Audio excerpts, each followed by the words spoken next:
So Anthropic released an incredible update that have landed in the Claude Code recently. And honestly, this is probably one of the most significant release we have seen in the AI coding assistant space.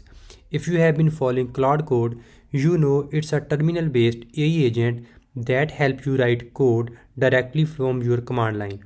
And the team over the Anthropic has been pushing out some serious game-changing features. Alright, so the jump from previous version to current release involved so much coding and research, which is just insane when you think about the amount of work that went into this. The development team has essentially rebuilt huge portion of the tool to make it faster, smarter, and way more capable than before. First thing I want to talk about is something called skills hot reloading.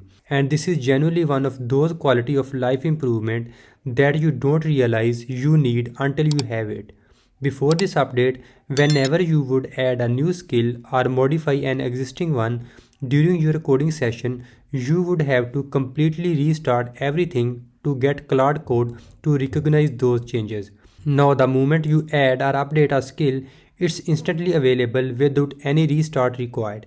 This might sound like a small thing, but when you are in the middle of a deep coding session and you want to quickly iterate on custom tools, this saves a massive amount of time and keeps your workflow completely uninterrupted. Building on top of that, we now have what they call forked sub-agents, and this is where things get really interesting. Imagine you are working on a complex project and you need Claude to handle multiple tasks simultaneously without them interfering with each other. With sub-agents, you can start completely isolated instances that run in their own context. So for example, you could have one agent refactoring your front-end code while another agent is running tests on your backend, and they won't pollute each other's conversation history or state. This parallel execution capability is something that professional developers have been asking for, and it's finally here. Now, let me show you something that ties into this perfectly, which is the async functionality. You can now mark agent as asynchronous, meaning they will continue working in the background even if you move on to something else or if your main session wraps up. There is this new async flag you can use, or you can hit Ctrl plus P to detach an agent, and it will just keep grinding away at whatever task you give it. This is perfect for long running operations like monitoring build processes, watching log files, or running extensive test suites. You basically get this multi-threaded orchestration system right inside your terminal, which is pretty wild. One feature that I think is massively underrated is the new output style configuration. You can actually customize how Claude responds to you based on what you are trying to accomplish. By default, there is a concise mode that gives you straight to the point answer with zero fluff, which is great when you just need to get stuff done quickly. But if you are learning a new framework or working with unfamiliar code, you can switch to an educational mode that includes detailed explanation and insights. You configure this through the config command or by setting your output style preferences, or you can toggle between them depending on your current needs. This level of customizations mean Claude can adapt to different skill levels and use cases, which makes it way more versatile. Also, there is something that completely blew my mind is the browser integration that's now built directly into the Claude Code. You can launch and control a full Chrome browser instance right from your terminal, and Claude can navigate web pages, inspect elements, fill out forms, and interact with live web applications. This is not just about scraping data. You can use this for end-to-end testing, debugging web flows, verifying dashboards, and validating live functionality during development. So instead of constantly switching between your code editor, terminal, and browser dev tools, Claude Code can now operate across all three environments simultaneously. Combine this with those async sub-agents I mentioned, and you could literally have one agent writing your code, another agent test that code in live browser and report back. That's the kind of workflow automation that used to require complex tooling setups. Now let me talk about hooks, because this is one of those power user features that opens up tons of possibilities. You can now add pre-tool use and post-tool use hooks directly in your skill definitions. This means you can inject custom logic before and after Claude uses specific tools, giving you fine-grained control over agent behaviors. For example, you could set up a hook that automatically back up files before Claude makes modifications, or one that runs tests after each code generation. This kind of programmable behavior makes Claude Code feel less like a simple assistant and more like a fully customizable development environment. Here is something practical that a lot of people will appreciate. Session no longer crash if you deny a tool permission. In earlier versions, if Claude asked to use a tool and you said no, sometimes the whole session would just halt. Now the agent gracefully handles denied permissions and continues working, which makes the interaction feel much more natural and forgiving. You are not going to lose your entire context just because you were not comfortable with the specific action. Another subtle and powerful addition is the Ask User Question tool. Instead of Claude making assumptions about what you want, it can now pause and ask you clarifying questions during the coding process. So if there is ambiguity about how you want something implemented, what you want to name a function, or what approach you prefer, Claude will stop and get your input before proceeding.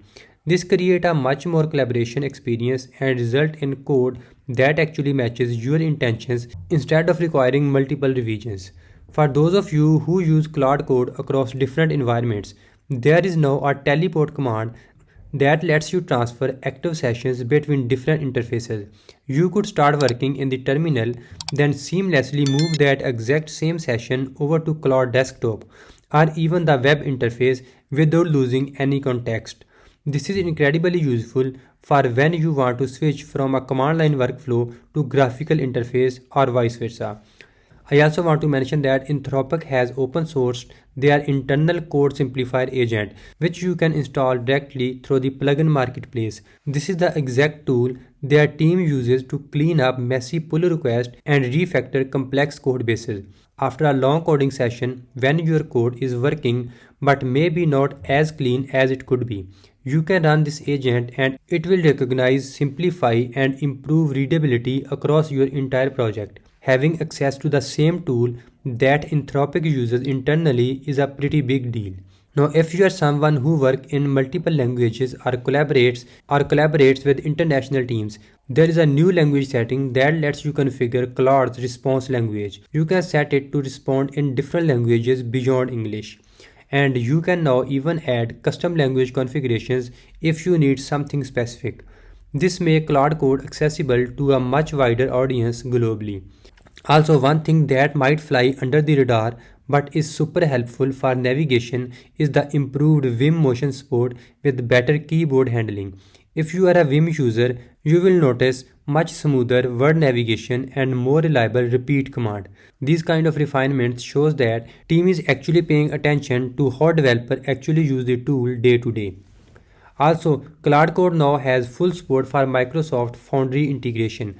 This is a really big deal because it means you can run Claude Code entirely within your Azure infrastructure while maintaining complete control over your data. Basically, instead of connecting directly to Anthropic's API, you provision Claude models through Microsoft Foundry and then configure Claude Code to use those deployments. The setup support both API key authentication and Microsoft Intra-ID authentication, so you can integrate it with your existing identity management. The configuration is very easy. You just set a few environment variables pointing to your Foundry resource and deployment names, and Claude Code handles everything else through the Azure SDK. This means enterprise teams can now leverage all these incredible Claude Code features while staying completely within their approved cloud infrastructure. So if you are just getting started with Claude Code or you just want to just level up your usage, the creator has put together a really comprehensive thread with setup tips and configuration recommendations. It covers everything from optimizing sub-agents quality to improving the overall interfaces with custom setups. One last thing I will mention is that if you are using Claude Desktop, you can access Claude Code directly through the desktop app now. You just switch to code mode, toggle it on, and you get the nice graphical experience while still having all the power of Claude Code under the hood. It's fully supported and maintainable by Anthropic, so you are getting that official integration with better file handling and a more visual workflows. Honestly, there is so much packed into these recent updates that I could not cover every single feature in detail. The changelog has a ton of smaller improvements and bug fixes that all add up to make the experience much more smoother. So if you have not tried Claude Code yet, or if you tried it a while back and you were not impressed, I would really encourage you to give it another look. The pace of development has been absolutely relentless, and the tool that exists today is league ahead of what it was even a few months ago. Alright, so thank you so much for watching. I hope you enjoyed it. If you did, please hit the like button and subscribe to the channel, and I will see you in the next video.